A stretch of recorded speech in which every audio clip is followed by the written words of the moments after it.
Welcome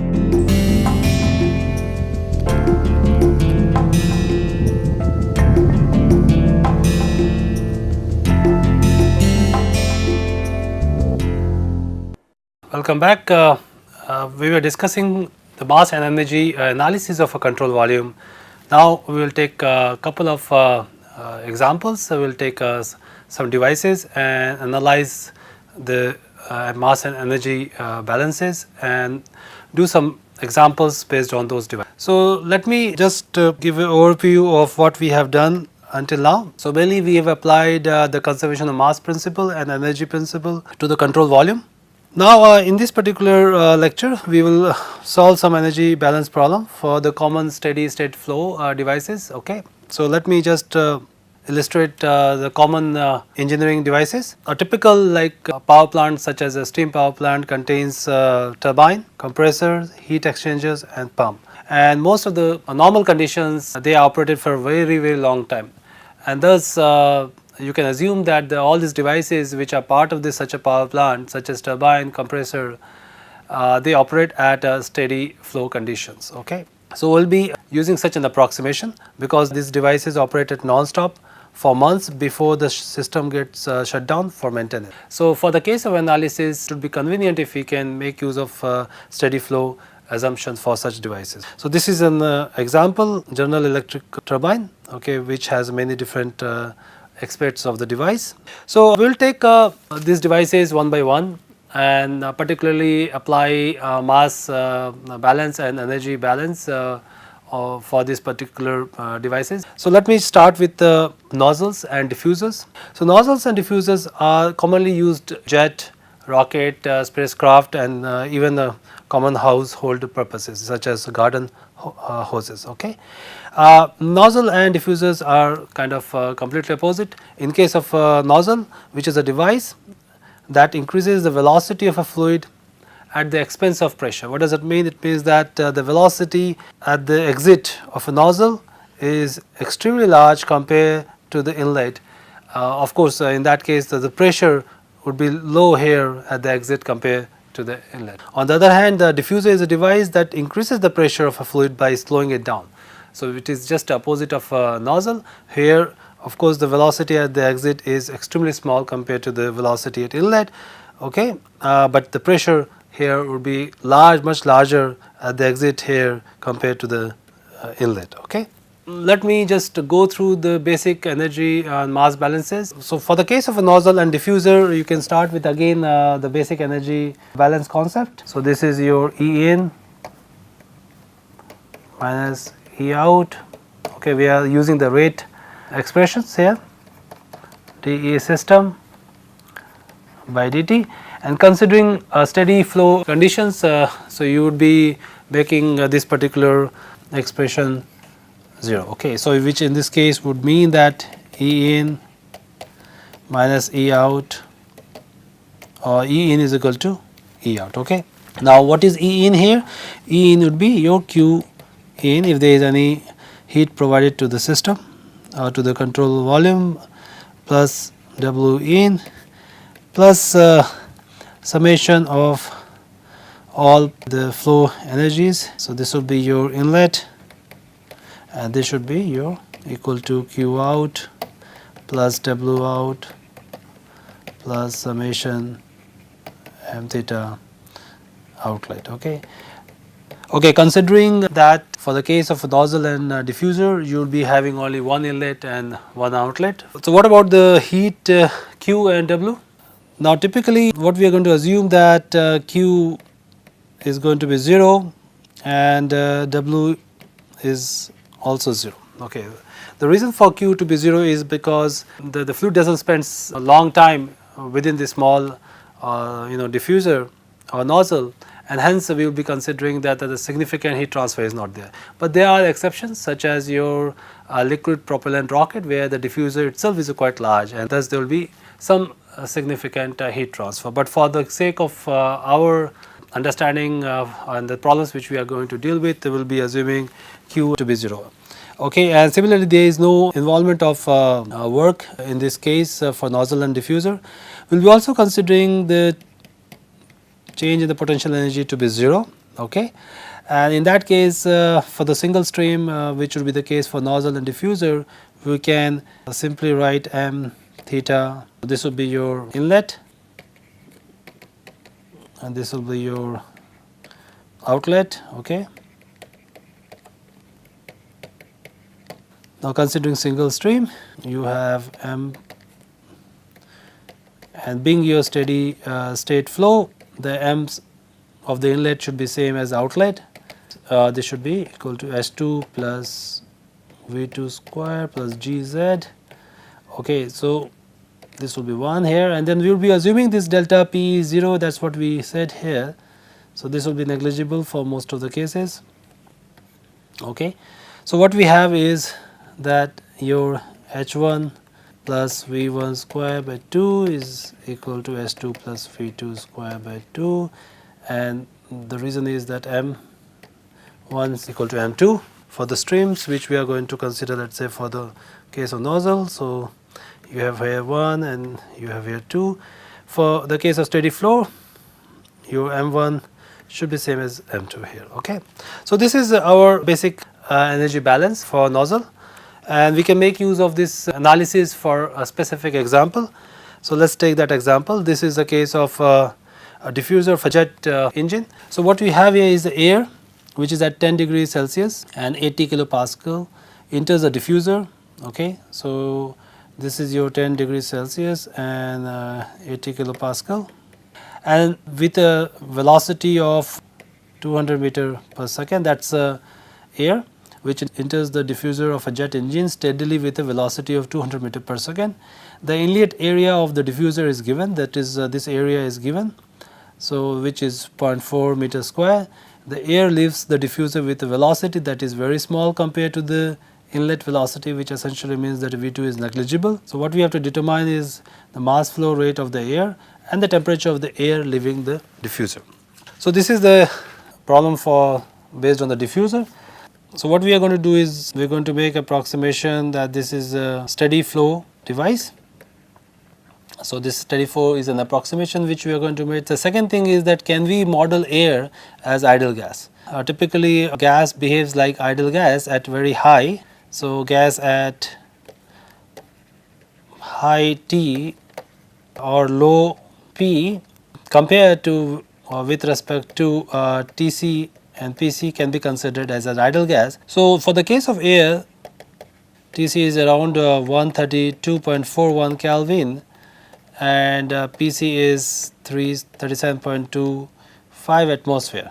So considering the current conditions, which is 10 degrees Celsius, is much higher than Tc, and the pressure, which is 80 kilopascal, is much lower than Pc. Thus we can consider this particular system as an ideal gas. So that will make our analysis much easier. So the other thing which we are going to do is we are going to ignore your change in potential energy, and being a steady flow, we can say M1, the mass balance will lead to that M1 dot is equal to M2 dot is equal to M dot. Okay, so let us first look at what is the specific volume for based on the data we have here. So let us say we have V1 is nothing but R T1 by P1. This is your, of course, based on ideal gas. Now this R is a gas constant, and you can see table A1. Based on that you can get the values from there. So this turns out to be 287 kilopascal meter cube per kg Kelvin, and then the temperature is given here, which is in Kelvin is 283 Kelvin, and then you have 80 kilopascal. Okay, so this turns out to be 1.015 meter cube per kg. We can find out from here the specific volume from the ideal gas is now being calculated, and we already know the velocity and we know the area of the diffuser, the inlet diffuser, so we can find out the mass flow rate for the air, and that would be simply m dot is V1 A1 by V1. Okay, so this is the velocity here, This is the area of the cross section here at the inlet, and this is the specific volume which we have calculated from idle gas. Okay. So, you plug in this information based on this velocity is 200 meter per second, A is given as your 0.4 meter square, and thus this would come out to be 788 kg per second. Okay, so the next thing we have to calculate is of course the condition which is your temperature, because this the first part was the mass flow rate which we have already calculated. Now we need to calculate the temperature of the air leaving the diffuser. So let's start with again the energy balance. We have already done that in the previous slide here. So we will just make use of it. So being a steady flow, we can simply write E in is equal to E out, okay, and assuming the potential energy is 0 and no heat as well as no work interactions, we can straight away write this as H1 plus V1 square is equal to H2 plus V2 square, and this we can neglect because we can say this is extremely small. Thus you can write this simply as H2 is H1 plus V1 square by 2. So note that the M has been cancelled out here considering is a single stream system. Now what we need to do is we need to calculate H1. So let us first calculate H1, and then we will calculate H2, and from the tables we will try to find out what is the appropriate temperature for the outlet stream. So H1 is nothing but H at 10 degrees Celsius, which is 283 Kelvin. Okay. So we look at the air table which is given in A17. So just take a look at this table A17. Now 283 lies between 280 and 285. Okay. So now we need to interpolate this, and so we can make use of interpolation based on 280 data and 285 data. So this is what I am writing here.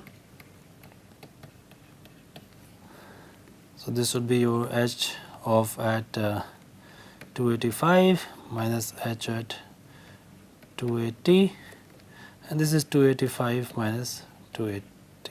So now you can plug in this values. So 280 values is already given, or you can take it from the table, and as well as 285 values. You plug in the rest of the data, and the value which you get is 283.14 kilojoules per kg. And now this is the value which is H1. So you plug in H1 here, you know the velocity here, so this would become, so H2 is 283.14 plus 200 meter per second by 2, and then you can convert it to kilojoules per kg. Okay. So this comes out to be 303.14 kilojoules per kg. Okay. So the based on the simple energy balance and as well as the table utilization, you may have to make use of interpolation quite often, because not the tables are discrete points. It's not so, and the temperature range may not be precisely falling on the table data point. So you may have to use interpolation quite regularly. Now the idea is very simple now, is that once you have calculated the enthalpy, you look back the corresponding temperature from the table. So where does 303.14 lies? Okay, and then again you make use of interpolation. So let's try that. So 303 is somewhere here. So this is 300.19 and this is 305.22, which essentially means that our temperature somewhere lies between 300 to 305. Okay. So we again make use of your interpolation. So let's write it here, H305 at 300 Kelvin divided by 305 minus 300. This should be H of a specific temperature which we are interested in minus H 300 by T minus 300. Okay, and HT is nothing but this.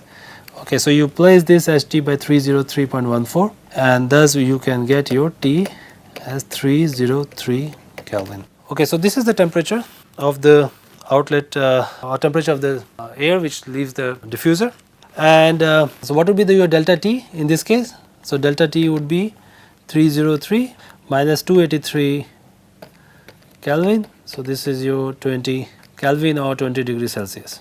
Okay.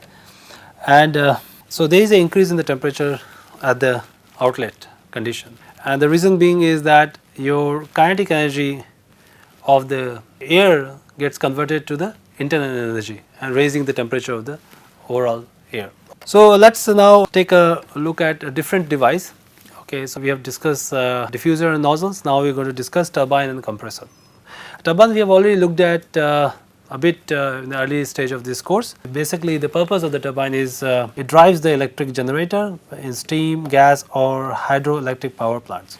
So, in the turbine the fluid passes through the blade of the turbine, okay, and it does work against the blade. Blade is connected to the shaft. So, it rotates the shaft and thus it produces work. So, that is the philosophy or that is the purpose of the turbine in that case. On the other hand, compressor or such as other examples are like pump and fan. These are the devices which are used to increase the pressure of a fluid. Okay.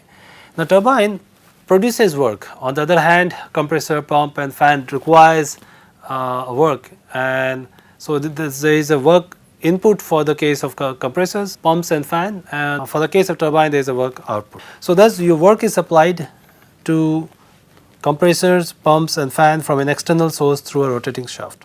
The operational aspects are similar for compressor, fan and pumps, but the results are different. A fan mainly increases the pressure of the gas slightly and is mainly used to mobilize the gas. On the other hand, compressor is capable of compressing the gas to a high pressure. And the pump works very much like compressor except that they handle liquids instead of gas. So, the operational aspects are slightly different, but in terms of the work required, the philosophies are quite similar. So, let us do an energy balance for the case of a compressor. Okay, so, we will just take a compressor and apply the mass and energy balances, and then we will try to do some examples later. Okay, so, let us start with this generalized energy balance here.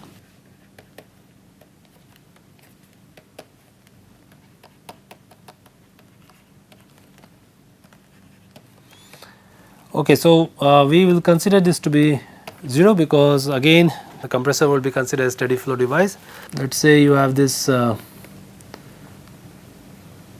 inlet fluid, there is outlet and there is a work which is supplied, let us say shaft work, okay, and there is some heat loss. So, this could be your out. Okay. So, we can write this generalized energy balanced for the control volume for the static flow condition as follows. Okay. Now, E in this case would be your W in. Considering single fluid, we will consider simple M1 theta here. Let us say this is 1, this is 2, okay, and this would be your Q out M2 theta. Okay, so this is your expression. For the case of this compressor or in general, we will be considering that the change here in the kinetic energy and the potential energy would be 0, approximating as to be 0 here, and considering that this can be rewritten as W in plus M1 H1 is Q plus M2 S2. Okay, so this is in general we will be writing such an expression for a compressor. Now, though we are mentioning that your change in the kinetic energy for the case of compressor to be 0, but in fan you may have to consider that. So, based on the specific device you may have to look into the contributions. For the case of compressor, of course, the change in the kinetic energy and the potential energy would be 0. But overall this energy analysis, the way we are doing here, will be similar for the turbine and fan and as well as pump. So, you just have to write and then you have to make a note of the different interactions and then put the variables accordingly. Okay, so let us try the exercise for the compressor and apply it to this particular example. Okay, so this example is again making use of air which is at 100 kilopascal and 280 Kelvin and is compressed steadily to 600 kilopascal and the temperature is increased to 400 Kelvin. The mass flow rate of the air is already given to you and there is a heat loss, okay, which we know in terms in unit mass in 16 kilojoules per kg. So we have to determine the necessary power input to the compressor, that means what is your W in dot. We are going to assume the kinetic energy and changes in the kinetic energy and potential energy to be negligible. So we will start with our energy balance expression. So this is your W in is Q out plus m dot H2 minus H1. Okay, so this was exactly what we did here. Okay, so this can be written by taking it here. Okay, and then you can write your W in as simply m S2 minus H1, considering that m1 dot is equal to m2 dot, okay, because of the single stream. You can also further simplify this and or use Q in terms of in the units of kilojoules per kg by considering m dot multiplied by Q dot. Okay, so this is what we are going to write here, m dot Q out, which is already given here because this is given to you, plus m dot H2 minus H1. Now, so what we have is we have been given m dot, which is of course 0.02 kg per second. Q out is given to you. We have to find H2 minus H1. So let's look at H1. So what is your H1? H1 is your inlet condition, which is at 280 Kelvin. We again look at your table, which is A17. Here is a 280 Kelvin. What is H? H is 280.13 kilojoules per kg. Okay, and then you have H2. Now what is H2? H2 is at 400 Kelvin. So H at 400 Kelvin. Now 400 Kelvin is here. This is your 400.98. Okay, so now you can directly plug in these values to the energy balance expression. We already know all these values. You have H, you have already Q's, so and as well as your mass flow rate. Okay, so this is the first term, 16 kg per kg. Okay, so now this would be S2 minus H1. This is 400.98 minus 280.13 kilojoules per kg, and this turns out to be 2.7 kilowatt. So this is how you are going to solve such a problem for the case of compressor. So what is important here is that if you look at carefully, the work here which is being supplied to the compressor or to the control volume has raised the temperature, and essentially it also has increased the enthalpy, because enthalpy at the outlet condition is much higher than the inlet condition. Okay, so this is your increase in enthalpy due to mechanical energy input. Okay, so let me end this lecture, and the next lecture will consider a couple of more devices such as throttling valves, mixer, heaters and heat exchangers. Okay, so that will be the end of this lecture. See you in the next lecture.